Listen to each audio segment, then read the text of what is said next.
नमस्कार बच्चों, मैं हिंदी कक्षा में पुनः आप सभी का स्वागत करती हूँ। पिछले दिन मैंने एक वीडियो भेजा था, आश्रम के अतिथि और संस्मरण भाग 1। वीडियो ज़्यादा लंबा हो जाने के कारण मैंने पूरा वीडियो आप लोग को नहीं भेज पाई, यानी पूरे पाठ का वीडियो नहीं भेज पाई।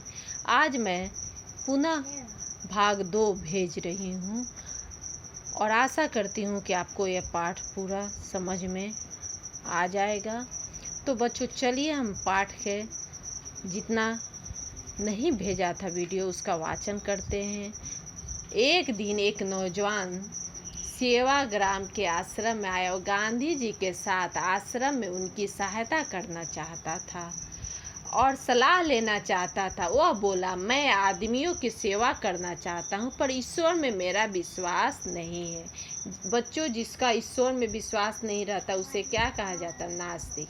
और जिसका ईश्वर में विश्वास रहता उसको क्या कहते? आस्तिक। तो यानी वो नौजवान नास्तिक था।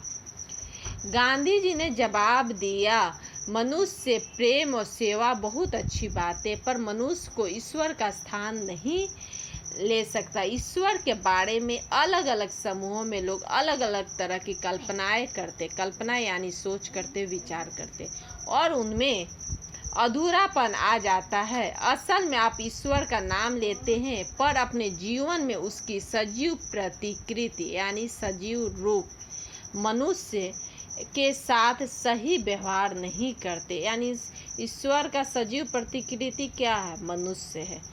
हर मनुष्य में ईश्वर है यह मानना ही ईश्वर पर सच्चा विश्वास रखना है। प्रेम अहिंसा में ही भगवान है। बच्चों, यहाँ पर लेखक बताना चाहते कि एक नौजवान गांधी जी के आश्रम में आता है और वह कहता है कि नास्तिक है, यानी वह ईश्वर में विश्वास नहीं करता है लेकिन वह सेवा करना चाहता है। इससे बच्चों उस समय इस पर गांधी जी अपना विचार देते हैं और कहते हैं, और इस अनुच्छेद के पढ़ने के बाद हम भी सोचते हैं कि जब यह लिखा हुआ संस्मरण है उस समय हिंदू और मुसलमान समाज में बटा हुआ समाज था और यह बटा हुआ समाज था। जो मुस्लिम वर्ग के थे वो अपने अल्लाह को मानते थे और जो हिंदू वर्ग थे वो अपने ईश्वर हिंदू थे वह ईश्वर भगवान को उच्च मानते थे। अर्थात यह बटा हुआ है। तो गांधी जी ने कहा जो ईश्वर को नहीं मानते वो अपने आप में अधूरापन लाते हैं, अर्थात लड़ते रहते हैं। आप ईश्वर को मान लेते हैं, ईश्वर के सजीव प्रतिकृति अर्थात उस अच्छा व्यवहार नहीं करते हैं। यानी सजीव प्रतिकृति कौन है? मनुष्य, और उसके साथ आप अच्छा व्यवहार नहीं करते हैं। अर्थात गांधी जी का यही कहा है कि हमें आपस में मानवता के साथ, भाईचारा के साथ रहना चाहिए, सेवा करना चाहिए, नहीं सोचना चाहिए कि कौन हिंदू है कौन मुसलमान है।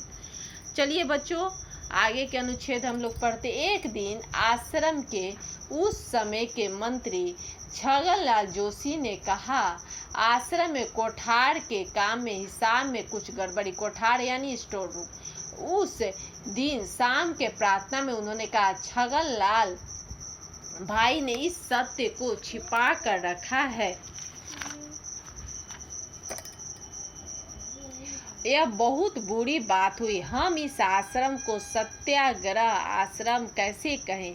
छगनलाल जोशी गांधी जी के ही भतीजे थे। गांधी जी आत्म शुद्धि के लिए उपवास की बात करते। उपवास यानी फास्टिंग, व्रत।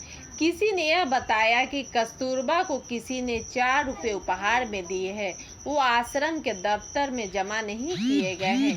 गांधी जी की इस बात को बहुत बुरा लगा।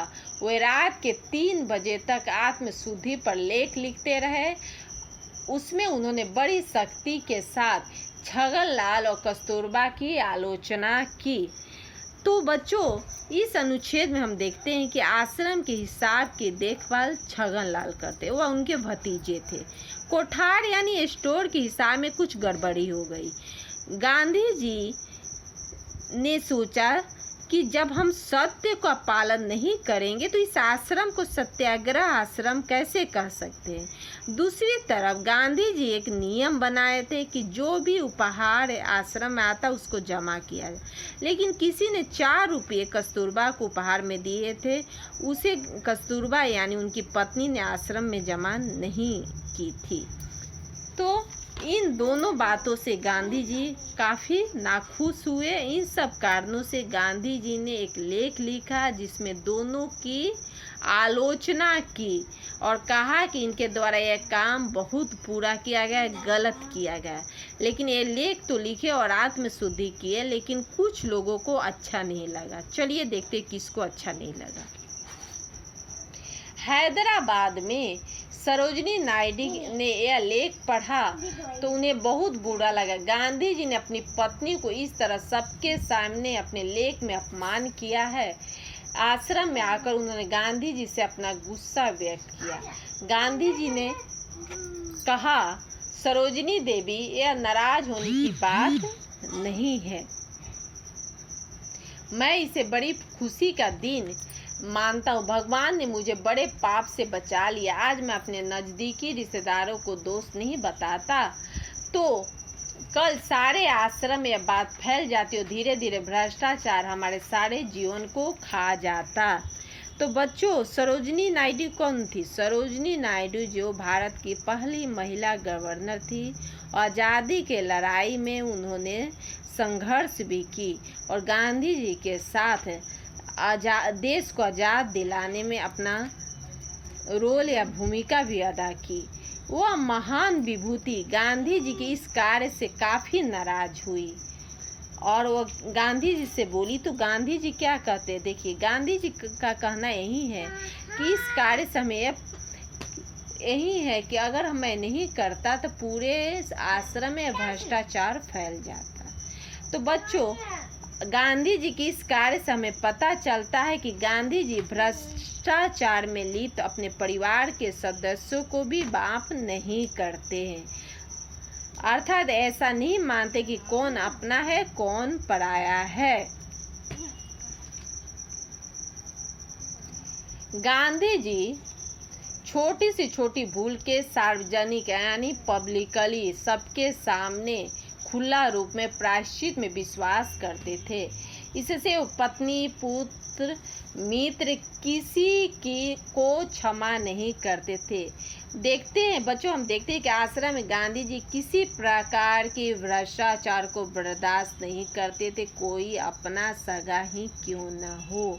वहीं पर नेता देखते नियम तो बनाते हैं, लेकिन अपना सगा आता तो नियम तोड़ देते। लेकिन गांधी जी यह सब नियम नहीं तोड़ते थे, इसीलिए आज भी वह महान व्यक्ति है। अब आगे के अनुच्छेद पढ़ते। साबरमती आश्रम में गांधी जी ने नियम बनाया था कि आश्रम में पैदा होने वाले साग भाजी ही काम में लाई जाए, बाहर से कोई साग भाजी न मंगाई जाए। उस समय आश्रम में खेत में कद्दू खूब होते थे, इसलिए रोज उसी की सब्जी बनती थी। इस सब्जी को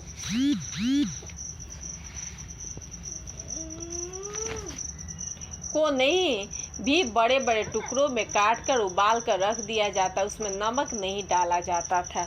यानी गांधी जी एक नियम बनाए थे कि जिस कार्य को जो साग या सब्जी आश्रम में उत्पन्न होगा उसी साग सब्जी ही आश्रम में प्रयोग में किया जाएगा, उपयोग किया जाएगा, दूसरा बाहर से नहीं मंगाया जाएगा।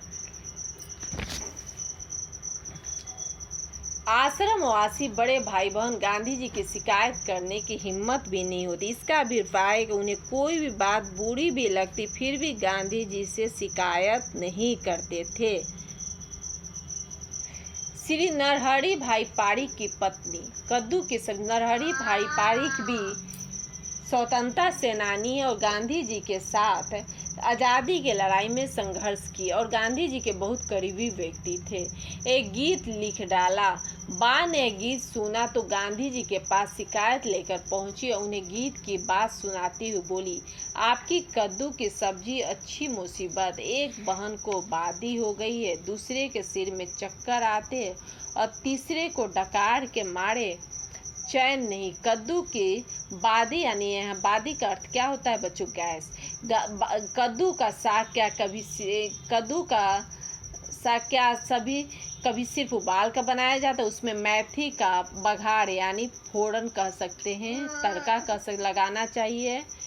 गरम मसाला चाहिए तो ठीक रहता है, वरना नुकसान करेगा ही।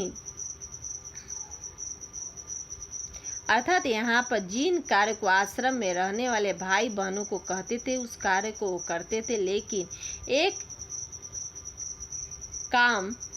लेकिन वहाँ पर गांधी जी के जो सब्जी पर नरहरी भाई की पत्नी ने एक कविता लिखी और वह कविता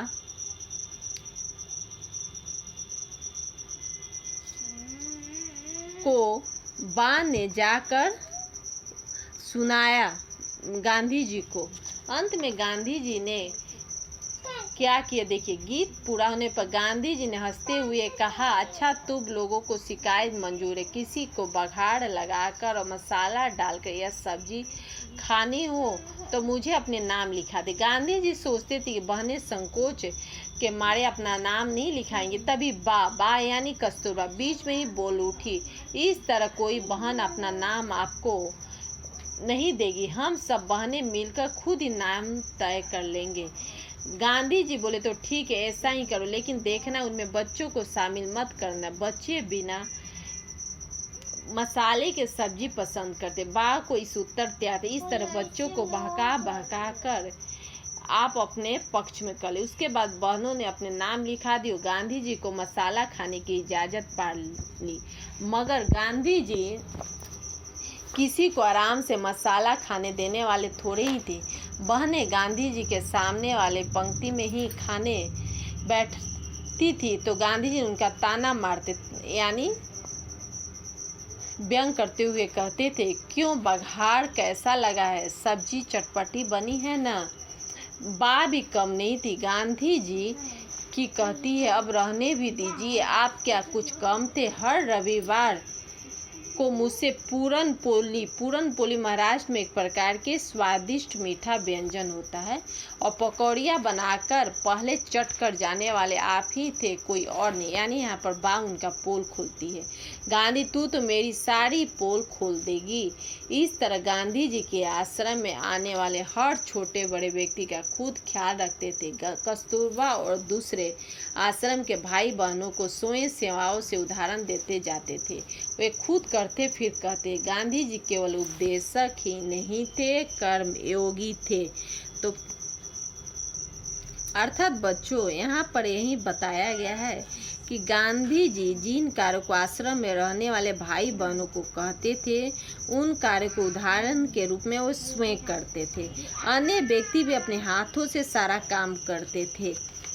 गांधी जी केवल उपदेशक ही नहीं थे, सत्य बोलना, सत्य अपना काम करना स्वयं करते थे।